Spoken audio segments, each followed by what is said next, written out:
Jim Price is one of the Tigers' radio voices, but he was also a backup catcher on the 1968 World Champions. You know, Jim, we'd like to have old Norman Cash, number 25, on this tape, but that's quite impossible. He's gone. And we saw him and we knew him, and what a colorful guy he was. But you, of all people, probably knew him better because you were his roommate. Tell me a little about Norman. Well, Norman Cash was the greatest. No one loved to play baseball as much as Norman Cash, and not many people played it as well. But I roomed with him in 1971. Billy Martin was the manager, and Billy and Norm liked to go out and do their thing, have a good time.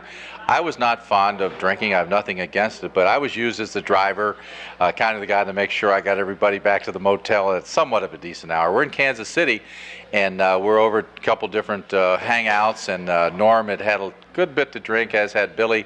It's about 4 or 5 in the morning, and we go back to the hotel, and Norm, I had to put Norm over my shoulder and carry him up through the freight elevator in the old fireman's carry, which I did. I got him up there, I opened the door, I threw him down in bed. The minute I threw him in bed, the sun was coming out. Now, you got to remember that. The minute I threw him down in bed, the phone rang.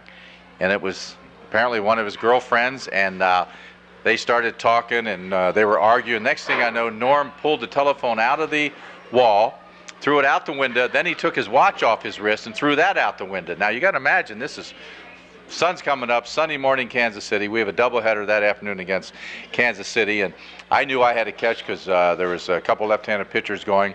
I knew Bill would be playing first base freehand, so I'm thinking, oh my gosh, he threw his watch out. I knew that watch was a present from one of his girlfriends. So I said, I got to get that watch. So I go back down the freight elevator. I only have my shorts on. I figured, who's going to see me, you know, on a back street in Kansas City, 5, 6 in the morning with the sun just coming out. So I'm down there picking up the pieces, and lo and behold, I get a tap on my shoulder. It's one of Kansas City's finest. He says, young man, could I help you? He said, you look awful good in those shorts. He said, they are boxer shorts. You don't look too bad. And I looked up and I said, oh my gosh, am I in trouble? So make a long story short, he took me down to the police station. And I did some fast talking, promised a lot of tickets for the game, some autographed baseballs, Al Kaline autographed bat, and so forth.